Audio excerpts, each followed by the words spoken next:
"Sing to me and I'll give you my leftovers," laughed the CEO, until she sang and silenced him as she heard the song he had sung to his long-lost daughter.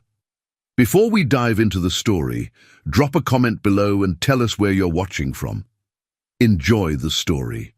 The September evening air carried the scent of grilled salmon and fresh bread across the outdoor terrace of Chez Laurent, Manhattan's most exclusive restaurant. Richard Sterling sat alone at his usual corner table, the glow of string lights casting shadows across his weathered face. At 40, he commanded a business empire worth $300 million, yet tonight, like every Tuesday for the past 6 years, he dined alone. His phone buzzed constantly with urgent messages from his company, Sterling Industries, but Richard ignored them all. This was his ritual, his weekly attempt to remember what it felt like to be human, instead of just a machine that generated profit. He had barely touched his Dover soul when he saw her. A tiny figure emerged from the shadows between the restaurant's potted olive trees. The little girl couldn't have been more than 5 years old, her blonde hair matted and dirty, her clothes a faded pink dress that had seen too many nights on the street, hanging loosely on her skeletal frame. She approached his table with the careful steps of someone who had learned to expect rejection. "Mister," she whispered, her voice barely audible above the restaurant's ambient chatter, "I'm really hungry. Could I have some of your food?" The other diners turned to stare, their expressions ranging from disgust to pity. A waiter rushed over, clearly intending to remove what they saw as an unwelcome intrusion on their upscale dining experience. Richard held up his hand, stopping the waiter in his tracks. Something about the girl's eyes, bright blue, like sapphires against her dirt-smudged face, made him pause. They reminded him of... No, he wouldn't let his mind go there. Not tonight. "What's your name, little one?" he asked gently. "Sarah," she replied, clutching a small, worn teddy bear to her chest. Richard studied her for a moment, then leaned back in his chair. A cruel smile played at the corners of his mouth, the same coldness that had made him legendary in boardrooms across the country. "Sing for me," he said, his voice carrying the authority of someone accustomed to being obeyed, "and I'll give you my leftovers." Sarah's eyes widened, not with offense, but with something that looked almost like recognition. She clutched her teddy bear tighter and, without hesitation, opened her mouth. "Twinkle, twinkle, little star," she began, but then something extraordinary happened. Instead of the traditional melody, she sang it to a tune Richard had never heard anyone else use, a gentle, haunting variation that he had created himself years ago during late nights when he would rock his baby daughter to sleep. The words continued, but Richard could no longer hear them over the thundering of his own heartbeat. The restaurant, the other diners, the entire world seemed to fade away, as Sarah's small voice carried the exact melody he had sung to Emma every night for the first 5 years of her life. The melody he had never sung for anyone else. The melody he had never taught to anyone else. The melody that had died with Emma 6 years ago, the night she vanished from their home without a trace. Richard's hands trembled as he gripped the edge of the table, his knuckles white against the pristine white tablecloth. This was impossible. There was no way this street child could know Emma's song. Unless... Sarah finished singing and looked at him expectantly, unaware that she had just shattered the carefully constructed walls Richard had built around his heart. Her blue eyes, Emma's eyes, held a mixture of hope and fear as she waited for his response. "Where?" Richard's voice cracked, and he cleared his throat, struggling to maintain his composure. "Where did you learn that song, Sarah?" The little girl tilted her head, considering the question with the seriousness of someone far older than her years. "I don't remember, mister. I always knew it. It makes me feel safe." As Richard stared into Sarah's face, his world tilted on its axis, and he realized that everything he thought he knew about his life was about to change forever. Richard's hands trembled as he signed the restaurant bill, his elegant Mont Blanc pen leaving shaky marks across the leather check presenter. His mind reeled with possibilities he didn't dare believe, each one more devastating and hopeful than the last. Sarah stood beside his table, swaying slightly from hunger, her small fingers clutching that worn teddy bear like it was the only solid thing in her world. The other diners continued their evening conversations, but Richard could feel their sideways glances, their whispered judgments. A CEO worth $300 million, having a heartfelt conversation with a homeless child like she was the most important person in the world. But Richard Sterling had stopped caring about appearances the moment Sarah opened her mouth and sang Emma's song. "Mister, are you okay?" Sarah asked, her voice carrying a maturity that pierced straight through Richard's chest. "You look like you're about to cry. Did I sing it wrong?" Richard knelt down to meet her eyes, ignoring the shocked gasps from nearby tables. Up close, the resemblance was even more striking. The same delicate bone structure, the same way of tilting her head when thinking, the same unconscious habit of tucking her hair behind her left ear. "Sarah," he said quietly, "that song you just sang. Where did you learn that melody, that exact way of singing it?" The little girl's brow furrowed, creating tiny lines across her dirt-smudged forehead. "I don't know, mister. It lives in my head. Sometimes when I'm really scared at night, when Martha locks me in the dark room, I sing it real quiet and pretend someone who loves me is listening. Tell me about these dreams you mentioned. Sometimes I dream about a big white house with tall pillars and gardens full of flowers. There's a golden dog who licks my face and sleeps in my bed. And there's a man with dark hair and silver at the sides who smells like Christmas morning. He reads me stories every night and calls me his little princess." Every word hit Richard like a physical blow. His Hampton estate was white with colonial pillars. Max, their golden retriever, had slept in Emma's bed every night. He'd called Emma his little princess from the day she was born, and yes, he wore cedar cologne, the scent Emma used to say smelled like Christmas morning. "What else do you remember about this man?" She closed her eyes, concentrating intensely. "He has strong hands that lift me up high, and he always knows what to say when I have bad dreams. He teaches me how to tie my shoes and how to ride my bike, and every morning he makes funny faces until I laugh so hard my tummy hurts." Richard's throat constricted. He had taught Emma to tie her shoes, had spent countless Saturday mornings helping her learn to ride her bike. "Sarah, what do you remember about your family, about before Martha?" Her expression darkened. "Martha says I don't have a real family. She says they threw me away like garbage because I was too much trouble and asked too many questions. She says they were happy to get rid of me." The words hit Richard like molten steel. Someone had been systematically destroying his daughter's memories, replacing love with lies. "But sometimes I think Martha is lying. Because in my dreams, the man with kind eyes is always looking for someone. He searches everywhere and looks so sad, like he's lost something very important. Sarah, no parent who truly loves their child would ever throw them away. Ever. If someone took you from your family, it's because that family loved you so much that losing you would destroy them." Tears gathered in Sarah's blue eyes. Emma's eyes. "Do you really think someone somewhere might still love me?" "I know so, sweetheart.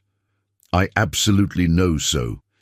Richard's penthouse felt simultaneously empty and full with Sarah standing in its center.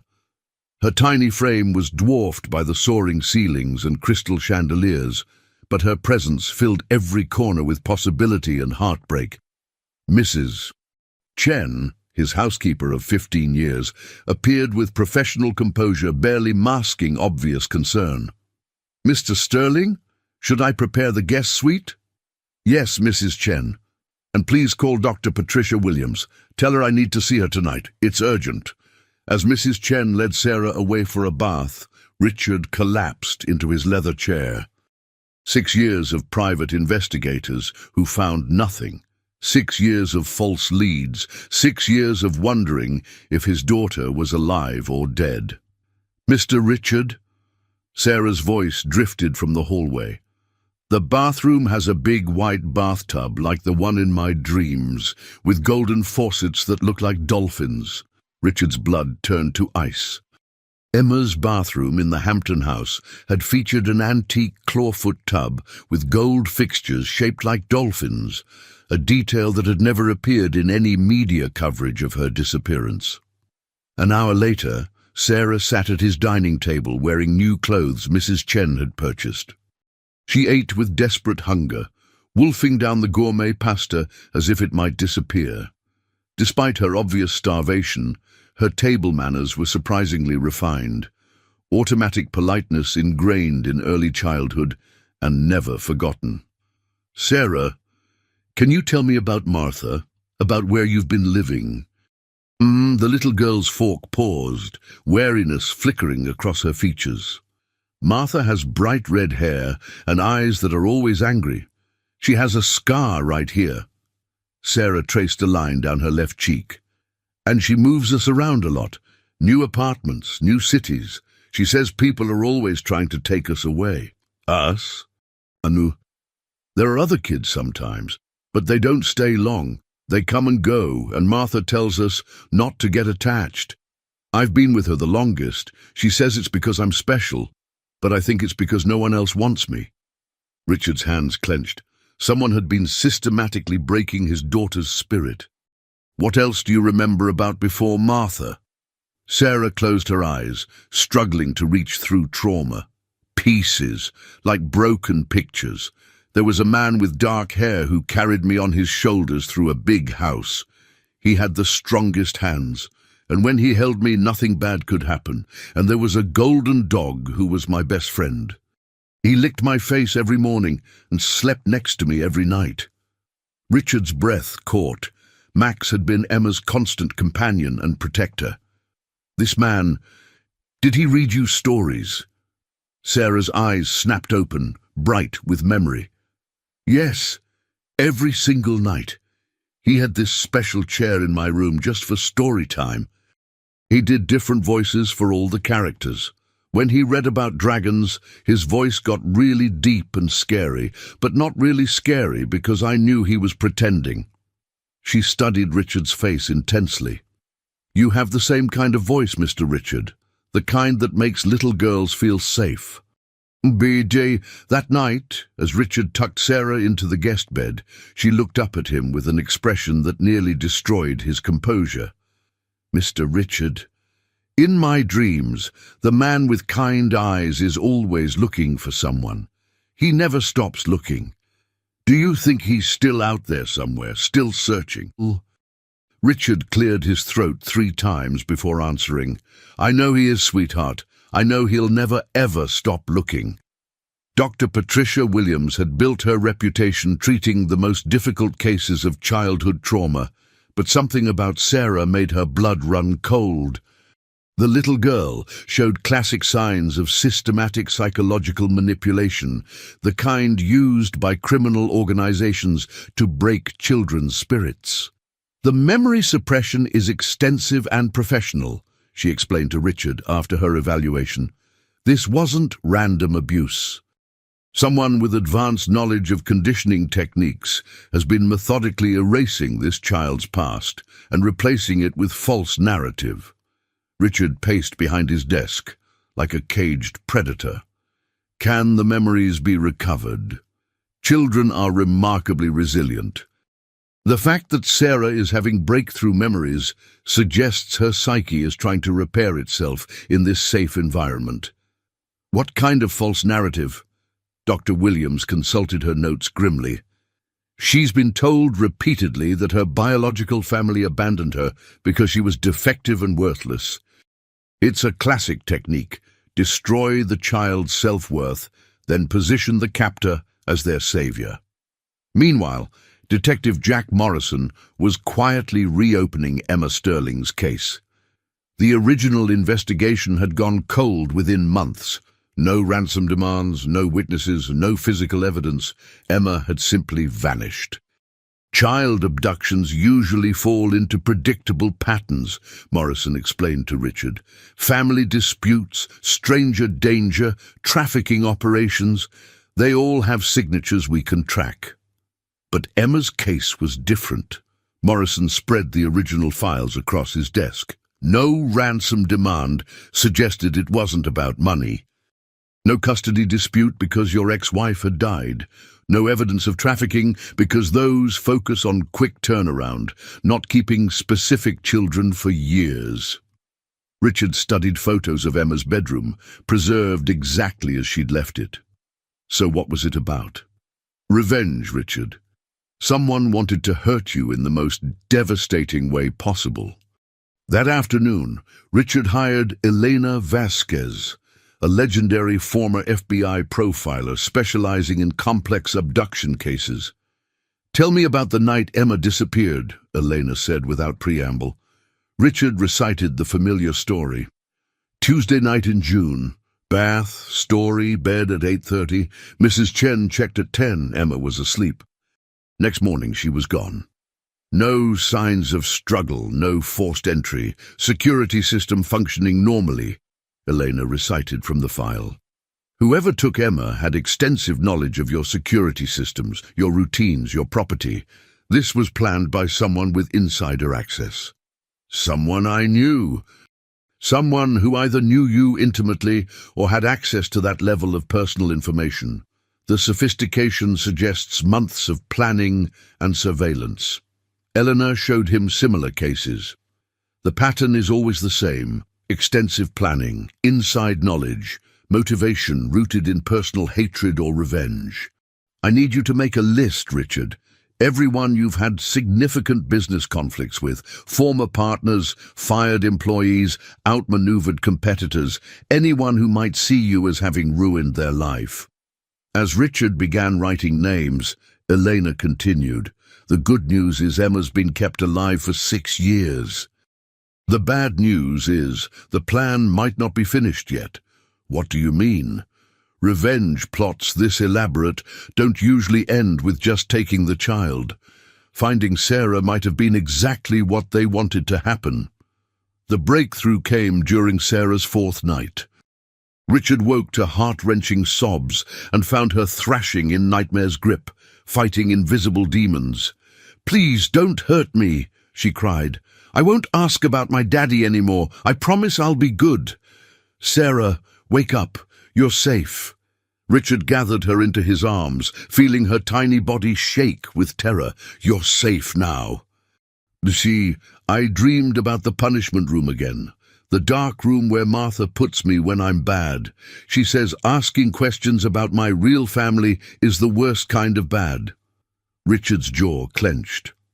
"What kind of questions did you ask?" "I used to ask about the man in my dreams, about why I remembered someone who smelled like Christmas and read me stories. But every time I asked, she got angrier." Sarah looked at him with blazing courage.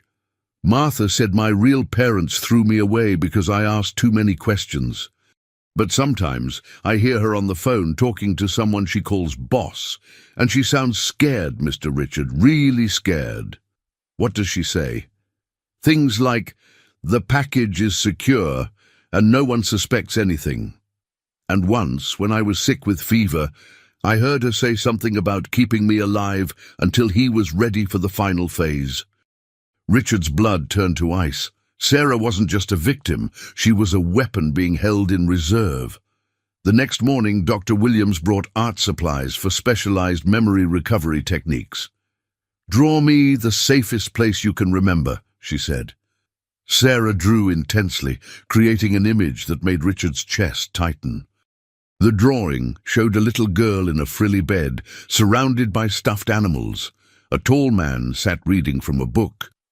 In the corner, a golden dog lay on a circular rug. Through a window, White pillars and gardens were visible. "This is my real room from before the bad people came," Sarah explained. "The man is reading The Princess and the Dragon, my favorite story. That's Maxie, my very best friend, who slept in my bed every night." Richard could barely breathe. Max had been Emma's constant companion. What happened to this safe place? Sarah's face darkened. "Bad people came at night. A woman with black hair and a man with cold hands who smelled like cigarettes. They said my daddy was hurt and I had to come help him immediately. But it was a lie. It was a lie. They took me in a white van with no windows. When I cried for my daddy, the woman gave me medicine that made everything fuzzy. When I woke up, I was with Martha, and she told me my real family never wanted to see me again." "Do you remember anything else about these people?" Sarah straightened suddenly. "The woman kept talking on her phone. She kept saying, 'Yes, Mr. Victor, and the package is secure, Mr. Victor.' Victor Castellanos, Richard's former business partner. His former friend, the man he had destroyed just 2 years before Emma's disappearance. As pieces fell into place, Richard felt cold rage settle over him like armor. Victor hadn't just stolen his daughter. He'd tortured her, broken her, made her believe she was unloved. But he'd made one crucial mistake. He'd kept Emma alive, which meant Richard could find her captors and make them pay for every single day of suffering. The name Victor Castellanos hung between them like a death sentence. Richard stared at Detective Morrison and Elena Vasquez, feeling the final pieces of a horrifying puzzle clicking into place with trap-like precision. "You're certain Sarah heard that name?" Morrison asked. "Absolutely certain," Richard replied with deadly quiet. "Victor Castellanos was my business partner and closest friend for 8 years. We built Sterling Castellanos Industries together from nothing. 2 ambitious men with big dreams and ruthless drive." Elena pulled up Victor's file. Victor Castellanos, age 53, multiple arrests for fraud, conspiracy, money laundering. Last known address was a compound in the Catskill Mountains, but he's been off radar for 18 months. "What happened between you two?" Richard's hands clenched into fists. "Victor got greedy. Started skimming money, making secret deals with competitors, selling company information. When I discovered it, I confronted him privately, gave him a chance to make things right. But he didn't take it. He laughed in my face, said I was a fool if I thought he'd let me control him forever. When I refused his demands, he tried to orchestrate a hostile takeover using stolen information and forged documents." Elena's fingers flew across her keyboard, pulling up news articles. "So you destroyed him?" "Completely. I exposed his embezzlement, his fraudulent dealings, his attempts to steal proprietary technology. I bought out his shares for pennies and made sure every major corporation knew Victor Castellanos could never be trusted." Richard's expression was stone cold. Within 6 months, he'd lost his company, his fortune, his reputation, and his family. His family? His wife divorced him and took their son to California when criminal charges started piling up. She said she couldn't trust a man who would betray his closest friend. Richard paused. "The last time I saw him was in court. He swore he would make me pay for taking away everything he cared about." Morrison was coordinating with state police. "A man desperate enough to orchestrate 6 years of psychological torture won't hesitate to eliminate witnesses." "There's something else," Sarah said quietly from the corner. "I remember more about the compound now. Martha took me there sometimes when the boss wanted to see me." Eleanor knelt to Sarah's level. "Can you tell us what you remember?" "It's like a fortress in the mountains, with high stone walls and metal gates. There are guards with guns and mean dogs. The main building is huge and dark, with lots of echoing rooms, and there are other children there, lots of them." Richard's heart clenched. "Other children? Kids of all ages, from little ones to teenagers, they're all scared and sad, and they don't talk much because talking gets you in trouble. Eleanor's face had gone pale. Did you ever see the boss, the man Martha called Mr. Victor? Sarah nodded, fear in her eyes. A few times. He's tall and thin, with grey hair and cold eyes that look right through you. He always wears expensive suits, but there's something rotten underneath. She gathered courage before continuing. He would look at me without saying anything, then tell Martha things like Phase 1 is proceeding perfectly, and he's suffering exactly as planned. Once I heard him say when Phase 2 began, I would finally serve my true purpose. The room fell silent as implications sank in. Victor's revenge plot was far from over. He's planning something else, Elena said grimly. Something that requires Emma back in your life first. Richard stood up, his face set in hard determination. Then we find him before he can put Phase 2 into motion. We get to that compound and rescue those children. That night, Richard made final preparations. Tomorrow, they would begin the hunt for Victor Castellanos and his mountain fortress. The war was about to begin, and Richard Sterling intended to win. The abandoned warehouse in Queens buzzed with tense energy as Richard's strike team assembled for their final briefing. Detective Morrison had called in favors from his SWAT contacts. Elena Vasquez had recruited 2 former FBI tactical specialists. Dr. Williams was on standby with trauma counselors for the rescued children, and Richard had liquidated $10 million in assets to fund what might be the most expensive private rescue operation in history. Sarah sat in the corner, studying satellite photos of Victor's compound with the focused intensity of a military strategist. At 11 years old, she possessed crucial intelligence that could mean the difference between success and catastrophe. The compound has 3 main buildings, she explained, pointing to the aerial images. The big house in the center is where Victor lives and holds his meetings. The long building on the left is where Martha kept the older children, and the smaller building on the right. Her voice dropped to a whisper. That's where they put the kids who try to escape. Elena marked the locations on her tactical map. Guard rotations. 6 guards during the day, 4 at night. They change shifts at 8 p.m. and 6 a.m. The dogs are kept in kennels near the main gate, but they let them loose if there's any trouble. Morrison studied the perimeter walls through binoculars. 20-foot concrete barriers topped with razor wire, electronic sensors every 50 yards. This isn't just a compound. It's a fortress designed to keep people in and keep rescue teams out. Richard felt his chest tighten as he realized the scope of Victor's operation. How many children are we talking about, Sarah? When I was there last year, maybe 15 or 20, but kids come and go. Some get sold to other places and some... She couldn't finish the sentence, but her meaning was clear. Dr. Williams placed a gentle hand on Sarah's shoulder. You're being incredibly brave, sweetheart. This information will help us save them. There's something else, Sarah said, her young face creased with worry. Victor has been expecting something to happen for a long time.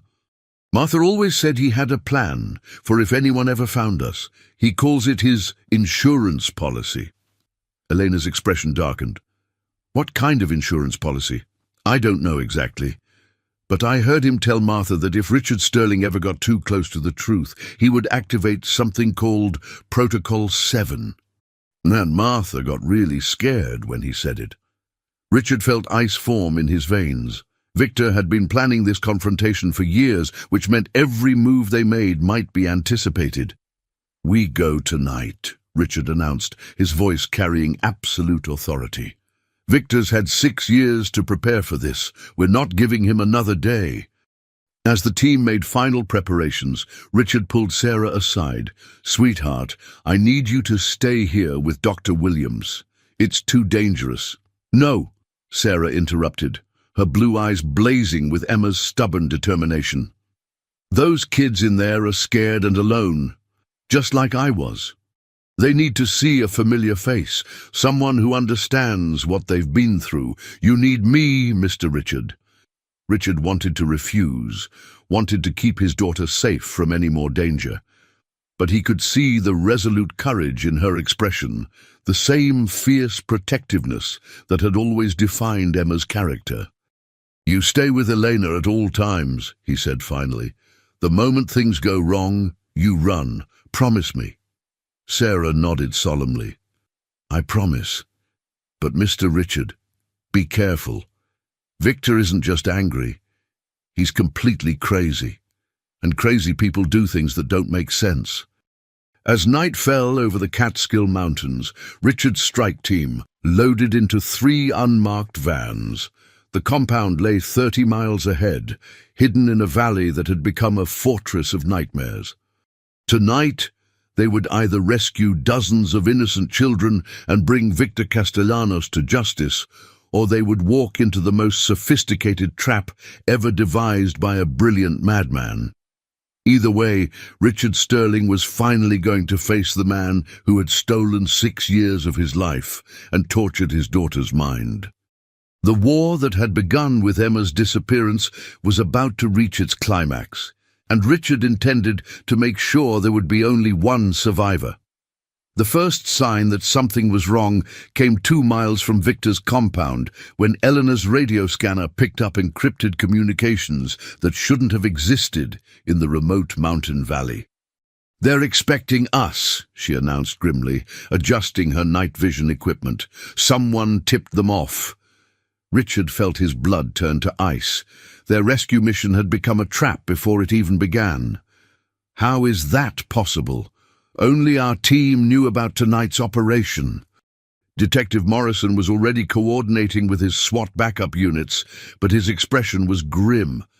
Professional security teams don't use encrypted radio in the middle of nowhere unless they're preparing for war.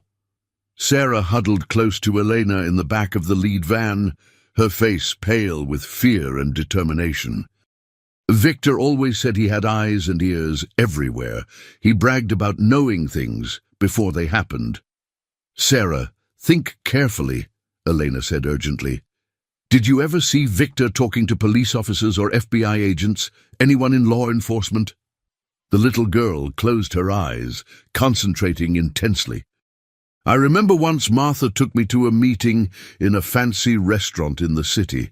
Victor was there with a man in a nice suit who kept checking his badge.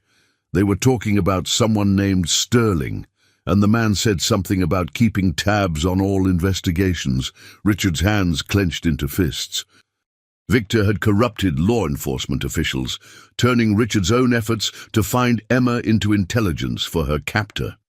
Every private investigator hired, every police report filed, every move Richard had made in 6 years had been reported back to his daughter's kidnapper.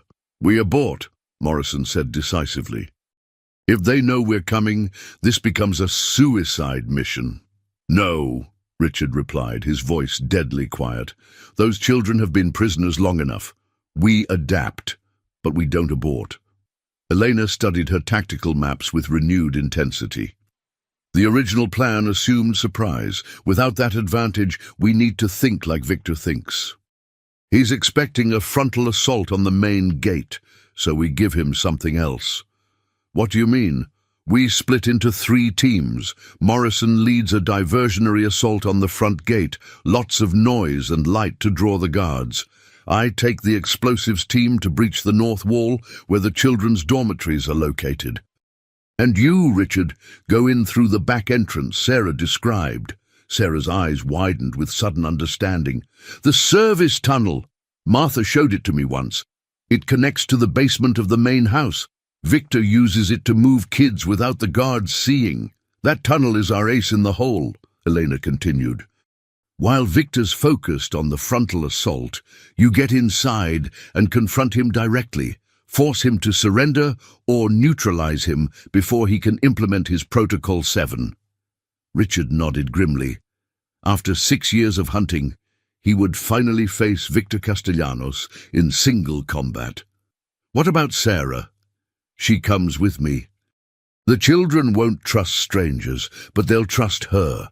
She's the key to getting them out safely. As they approached the compound's perimeter, Richard could see armed figures moving behind the walls, dogs patrolling the grounds, and searchlights sweeping the surrounding forest. Victor had indeed transformed his mountain retreat into an impregnable fortress. "Remember," Elena said as they prepared to separate, "Victor's had years to plan this confrontation. He'll have contingencies we haven't thought of, escape routes we don't know about. Don't let pride or anger cloud your judgment, Richard. Your daughter needs you to come home alive." Sarah grabbed Richard's hand before he disappeared into the tunnel entrance. "Mr. Richard, when you see Victor, tell him something for me." "What, sweetheart?" Her blue eyes blazed with righteous fury. "Tell him he forgot something important when he tried to break me. He forgot that I have my daddy's strength, and sterling women don't stay broken." As Richard squeezed through the narrow service tunnel, Sarah's words echoed in his mind. She was right. Victor had underestimated the power of love, family, and the unbreakable bond between a father and daughter. But as he emerged into the basement of Victor's fortress, Richard realized his old partner had one more surprise waiting. The basement wasn't empty. It was filled with explosives, enough to level the entire compound and everyone in it. Victor Castellanos wasn't planning to escape if his revenge plot failed. He was planning to take everyone down with him in a final act of apocalyptic fury. Protocol 7 wasn't an insurance policy, it was a doomsday device. The explosion that rocked the compound's north wall sent shockwaves through the mountain valley, shattering windows and setting off car alarms in towns 20 miles away.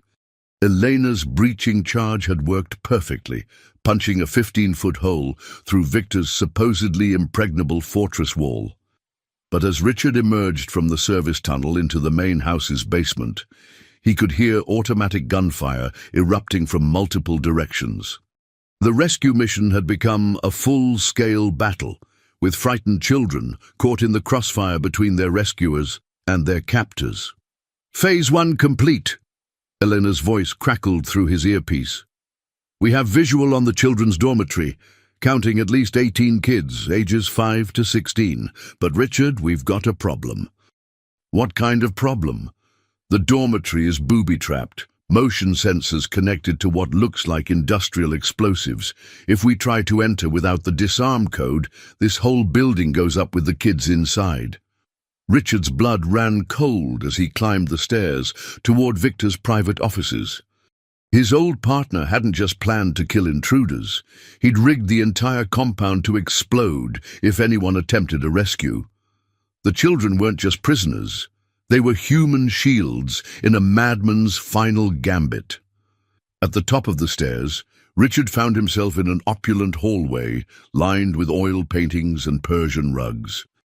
The contrast between luxury and the horror happening in the dormitories below was obscene.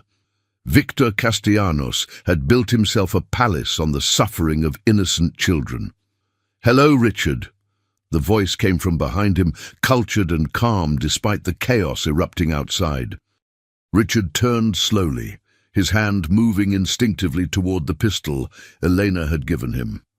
Victor Castellanos stood at the far end of the hallway, dressed in an expensive suit as if he were attending a board meeting rather than commanding a fortress under siege. He looked older than Richard remembered. His hair had gone completely grey, and his face was marked by lines of bitterness and obsession. But his eyes still held the same cold intelligence that had made him a formidable business partner and an even more dangerous enemy.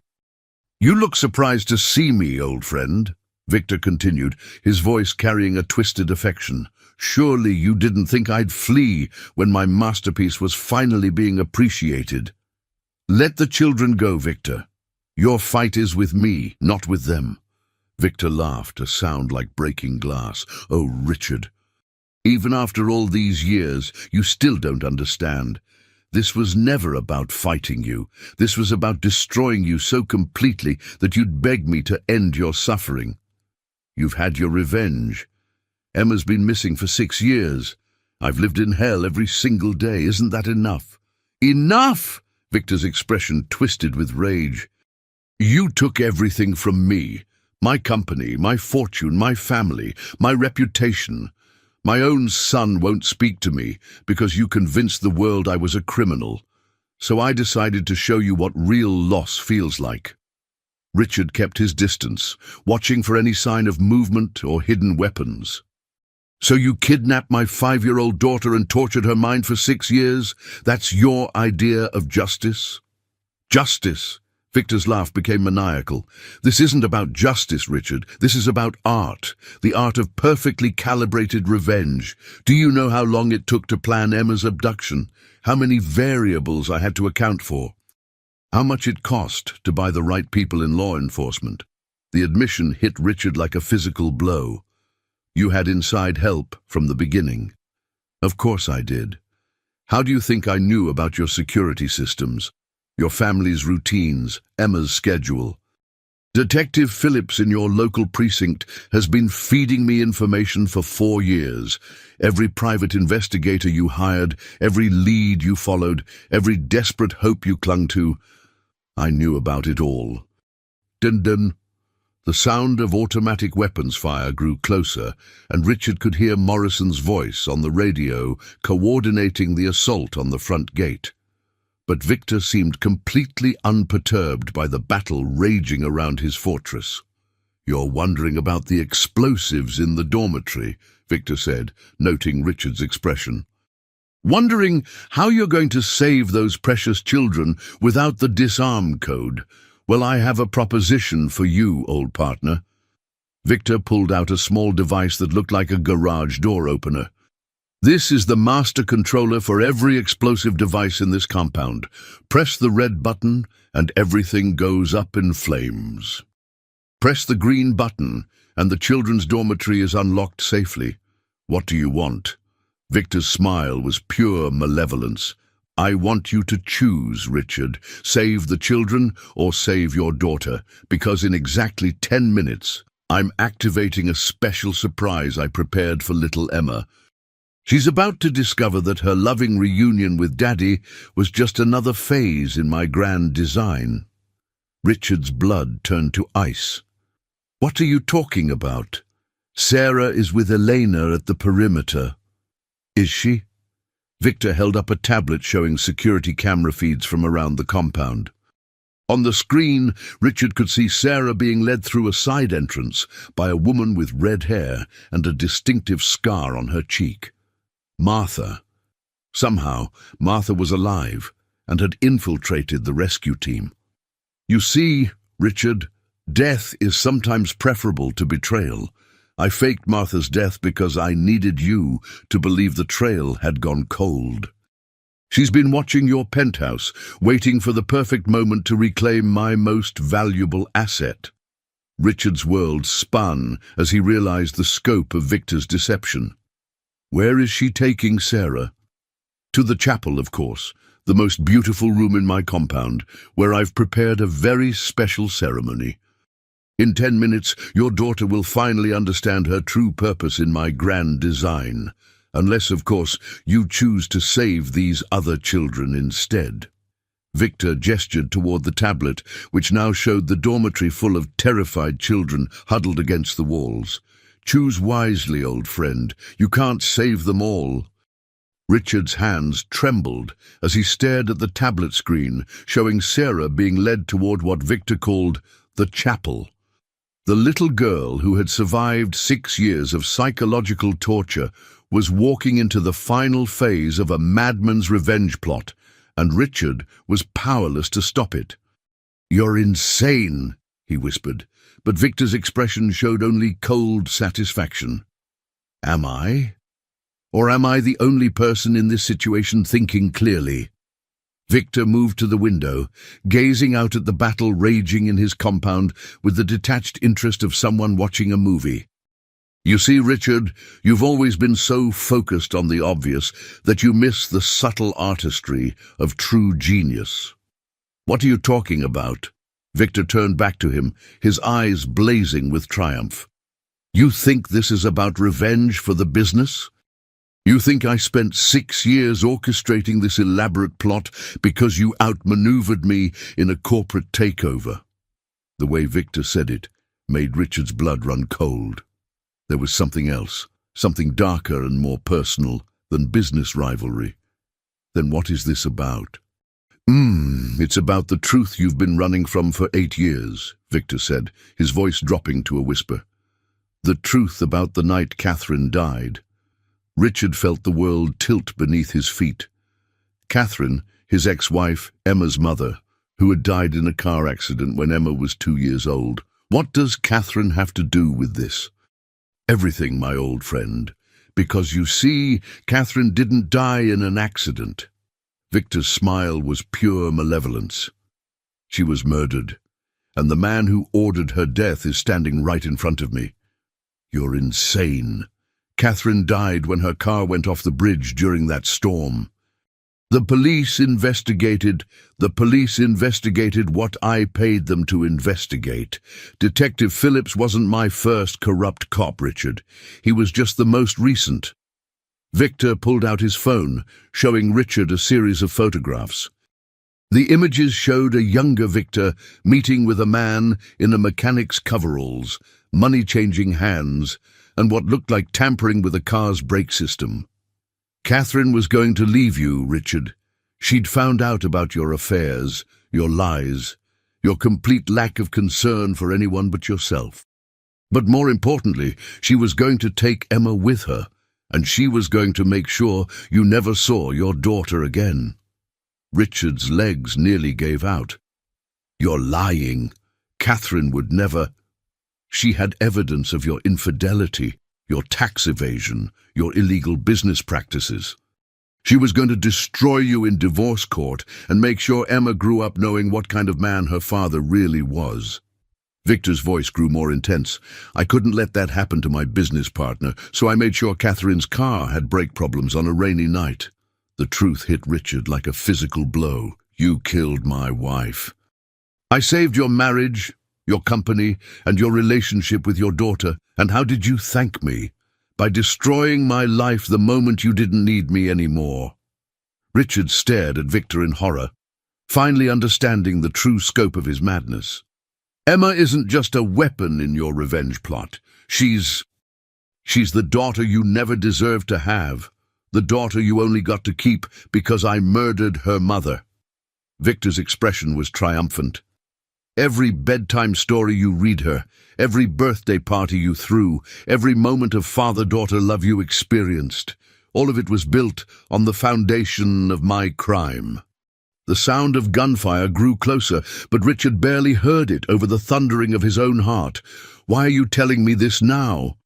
Because in 5 minutes, Martha is going to tell Emma the same story. Your daughter is going to learn that her beloved daddy only got to raise her because his business partner killed her mommy. And then she's going to have to choose. Victor held up the detonator again, his finger hovering over the buttons. Choose to forgive you and die with the knowledge that love built on murder is meaningless. Or choose to hate you and spend the rest of her life knowing she abandoned her father when he needed her most. Richard's vision blurred with rage and despair. You bastard, she's just a child. She's the child I gave you by killing her mother, and now I'm taking her back. Victor's smile was pure evil. Unless, of course, you want to make a trade, your life for hers. Walk to that window, Richard, and throw yourself off the 3rd-floor balcony. Die the way Catherine should have died, quickly and dramatically, and I'll let Emma live with the knowledge that her father loved her enough to sacrifice himself. Through the window, Richard could see the chapel where Sarah was being held. The building was at the far end of the compound, surrounded by Victor's guards and impossible to reach in time. Or, Victor continued, you can try to save her yourself. Fight your way through my fortress, battle my guards, and probably get both of you killed in the process. But at least you'll die with the illusion that you're a hero, instead of a man whose happiness was built on his wife's murder. Richard closed his eyes, feeling the weight of 8 years of guilt and 6 years of desperate love crushing down on him. Victor was right about one thing. Every moment of joy with Emma had been tainted by Catherine's death. But he was wrong about something else. "You made one mistake, Victor," Richard said quietly. "What's that?" Richard opened his eyes, and Victor saw something there that made him step backward. "You told me the truth about Catherine. And now I have nothing left to lose." Richard lunged forward, grabbing for the detonator as Victor tried to retreat. The two men crashed into the expensive furniture, fighting desperately for control of the device that could save or kill dozens of innocent children. Outside, the battle for Victor's fortress continued. But inside the main house, the real war was just beginning. The detonator flew across the room as Richard and Victor crashed through the office furniture, 8 years of business rivalry and personal hatred exploding into savage physical combat. Victor was older and thinner, but desperation gave him strength as he clawed at Richard's eyes and throat. "Elena!" Richard shouted into his earpiece as he wrestled with Victor. "Sarah's in the chapel. Martha has her." "Copy that." Elena's voice crackled back, nearly drowned out by automatic weapons fire. "But Richard, we've got bigger problems.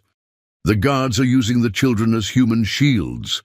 Every time we try to breach the dormitory, they threaten to execute kids." Richard drove his knee into Victor's ribs, hearing bones crack, but his former partner managed to grab a letter opener from the desk and slash at Richard's arm. Blood soaked through Richard's shirt as he realized he was fighting not just for Sarah's life, but for the lives of 20 other children caught in this madman's trap. "The detonator!" Richard gasped, spotting the device under an overturned chair. "I need the green code!" Victor laughed despite his injuries, blood trickling from his mouth. "You think I'd make it that simple?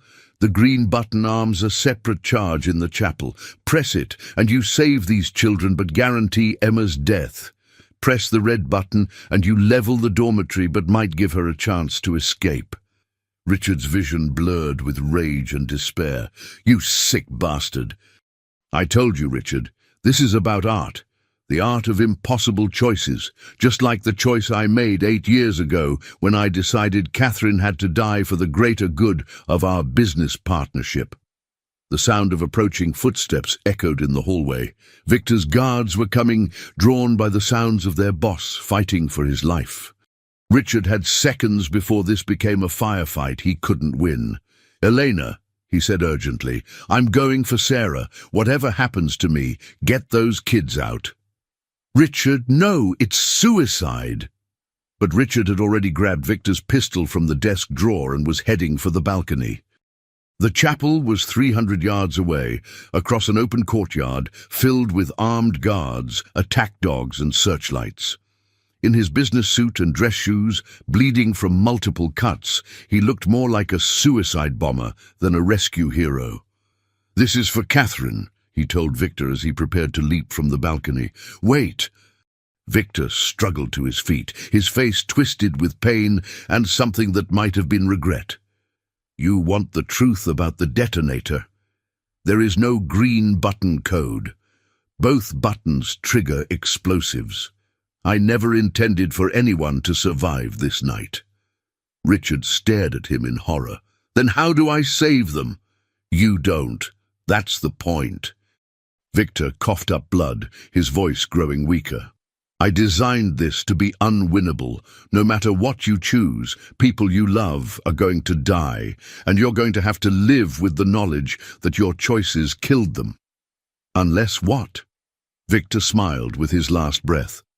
"Unless you're willing to become the monster I always knew you could be." Richard looked down at the pistol in his hands, then at the detonator lying near Victor's feet. His former partner was right about one thing. Traditional heroics wouldn't work here. The situation was designed to be impossible to solve through normal means. But Richard Sterling hadn't built a $300 million empire by accepting other people's definitions of impossible. He grabbed the detonator and his earpiece crackled to life. "Elena, I need you to listen carefully. In 60 seconds, I'm going to create the biggest distraction in this compound's history.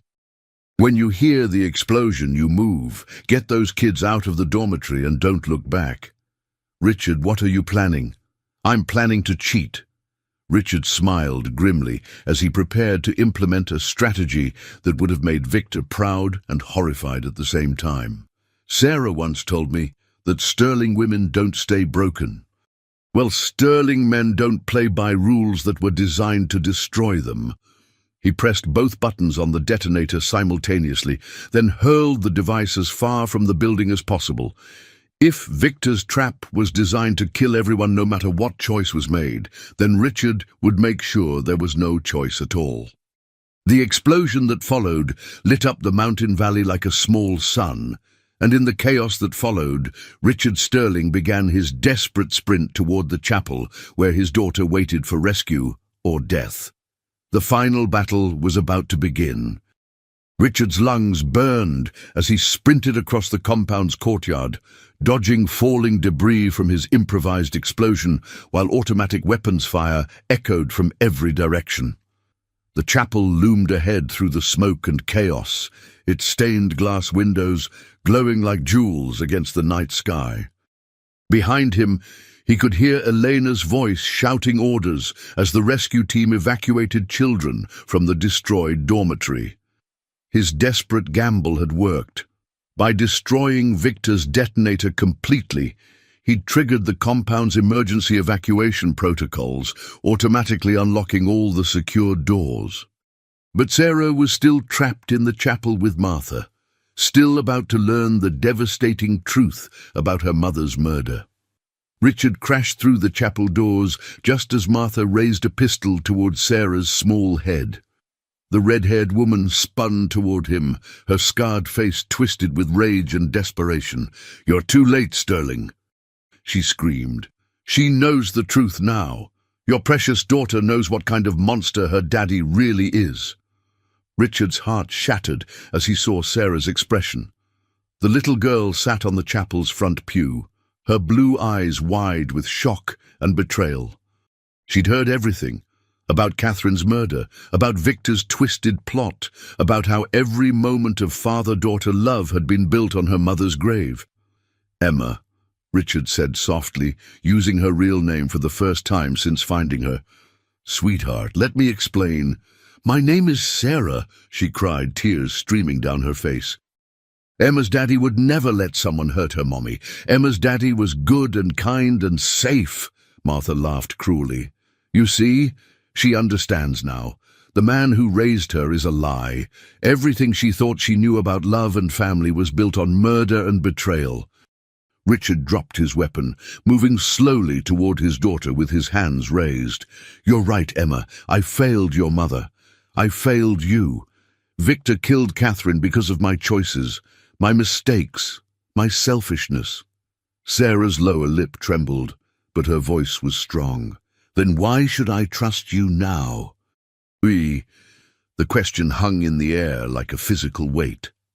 Richard knelt down to her level, ignoring Martha's gun pointed at his head. "Because," he said quietly, "for 6 years, every single day, I looked for you. I never stopped believing you were alive. I never stopped loving you. And when I found you singing our song at that restaurant, my heart remembered what it felt like to be whole again. But you let Victor kill my mommy. I did, and I'll carry that guilt for the rest of my life." Richard's voice broke. "But Emma, your mother's last words to me were about you. She made me promise to love you enough for both of us. And even though I failed her in every other way, I kept that promise." Sarah studied his face through her tears, searching for something she could believe in. "How do I know you won't fail me too?" Richard smiled through his own tears, remembering a conversation from the penthouse. "Because sterling women don't stay broken. And because you have your mother's strength and your father's stubbornness, you survived 6 years of hell and never lost your ability to hope, to trust, to love. The father-daughter reunion is very touching, Martha interrupted, but Victor left me specific instructions about how this story ends. She raised her pistol toward Richard's head, but Sarah suddenly stood up, placing herself between them. "No," she said with quiet authority. "Victor's dead, Martha. I heard the explosion, and his plan is over because I choose forgiveness." Martha stared at her in shock. "What?" "My daddy made terrible mistakes and people got hurt because of them, but he also spent 6 years searching for me, and he found me when I needed him most. He gave me a home and safety and love." Sarah turned to look at Richard, her expression wise beyond her 11 years. "I choose to be Emma Sterling again. I choose my family." Martha's hand shook as she struggled with this unexpected development. "But Victor said you'd hate him when you learned the truth." "Victor was wrong about a lot of things," Emma said softly. "He thought love could be destroyed by secrets and lies. But real love is stronger than that." The sound of approaching sirens filled the chapel as law enforcement arrived to secure the compound. Martha looked around desperately, realizing her world was collapsing. "This isn't how it was supposed to end," she whispered. "No," Richard said, standing and gathering Emma into his arms. "It's how it was supposed to begin." Later, as dawn broke over the Catskill Mountains, Richard and Emma sat together on the chapel steps, watching as 19 rescued children were reunited with their families. Elena coordinated with social services.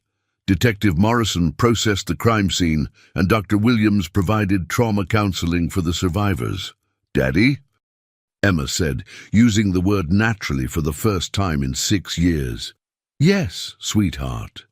I'm sorry Victor hurt you so much, and I'm sorry about Mommy, but I'm glad I'm home." Richard held her closer, feeling his heart heal for the first time since that terrible night when she disappeared. "I'm glad you're home too, Emma. And this time I promise you, nothing and no one will ever take you away from me again." As they sat together watching the sunrise paint the mountains in shades of gold and pink, Richard realized that Victor's final gift had been unintentional. The truth. No more secrets, no more lies, no more guilt poisoning their relationship. They would build their future on honesty, forgiveness, and the unbreakable bond between a father and daughter who had found their way back to each other against impossible odds. The nightmare was finally over. The healing could begin.